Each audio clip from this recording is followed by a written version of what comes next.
All right, here we go. The Hutchinson, it's that time again, 3 to 5 minutes, the Hutchinson Report, although some might say it might be a tick longer than 5 minutes, depending. The podcast take of the week where we talk about news and views, things I think are important, not Leroy. I don't care what he thinks. What I think is important that happened in the news this week, we give our take on it. Roger Stone.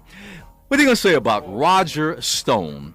You know, a gangster, a thug, a criminal. I got to tell you, Trump just could not wait to lessen the sentence. Eventually there'll be a pardon. He couldn't wait to do that.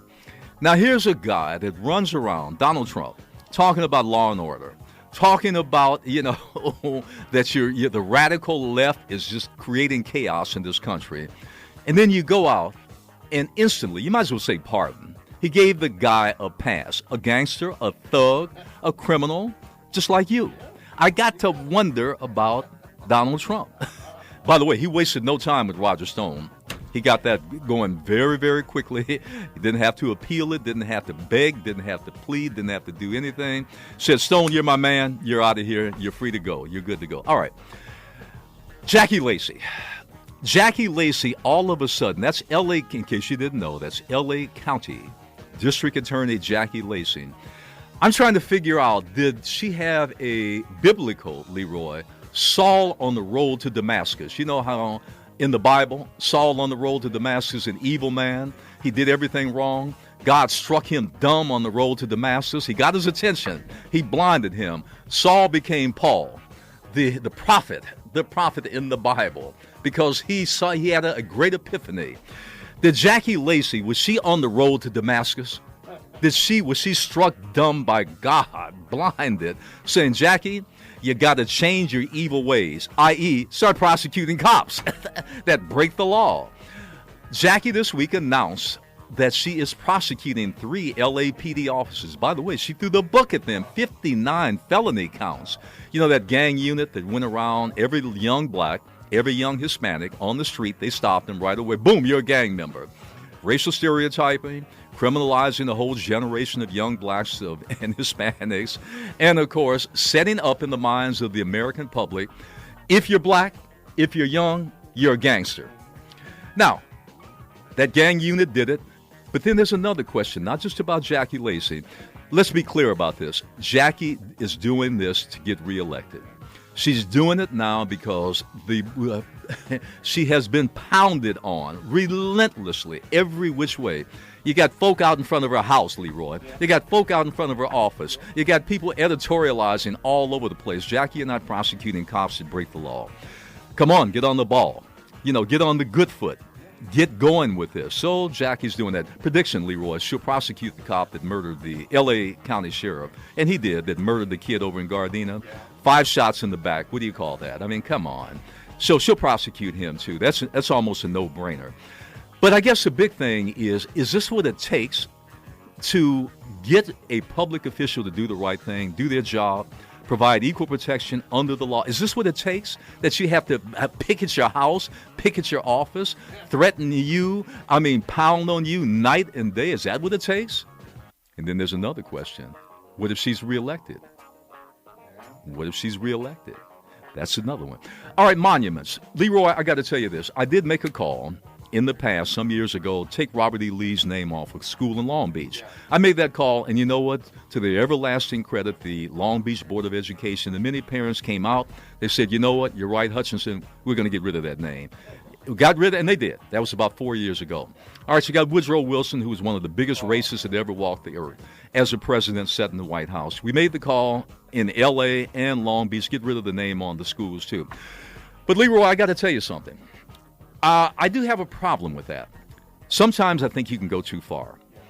A part of me, I'm a historian, as you know, a part of me thinks that even the good and the bad in history, you have to preserve some of it as a teaching tool, as a teaching technique. You don't want to just totally say, oh, it never happened, because it did happen, but use it as an object lesson for a teaching moment. That's one thing. The second thing, when I saw them topple my hero, topple the statue of Fredrick Douglass, I said, wait a minute. We've gone too far. You don't know your history to do something like that. Some people say, oh, that's the right wing doing that. No, I'm not so sure about that. I just think a lot of us, and you're an educator, Leroy, young people and old don't know their history. They're ignorant of that. It's not really taught in the way it should be taught, and so you're almost left to your own devices. Let's keep an eye on that. Donald Trump's taxes. The Supreme Court actually gave him a victory. Let me tell you why. Many people are saying now the Supreme Court ruled 7-2 that Donald Trump has to now make public disclosure of his taxes. Not so fast, Oliver. Yes, they did say that, but they also said something else. It is remanded back to New York and the local courts. Donald Trump and his team of attorneys, they will tie that up till the end of time. Leroy, your grandchildren will still be waiting to see Donald Trump's taxes because the battery of attorneys will be pounding away with every legal dodge under the sun not to disclose. And you know what? He's got enough money, he's got enough time, he's got enough, certainly, legal moxie behind him to get that done. The other thing after that, Donald Trump will be out of office after. I know, Leroy, you're not so sure. I think he'll be out of office after November. I just think it's a nasty question. Well, that may be. But the fact is, Don, you'll be out of office after November 3rd. And by the way, we've got 115 days. I'm counting every minute, Leroy. 100, Vino, Oliver, Ricky, 115 days to what? You know what, Vino? 15 days, Ricky.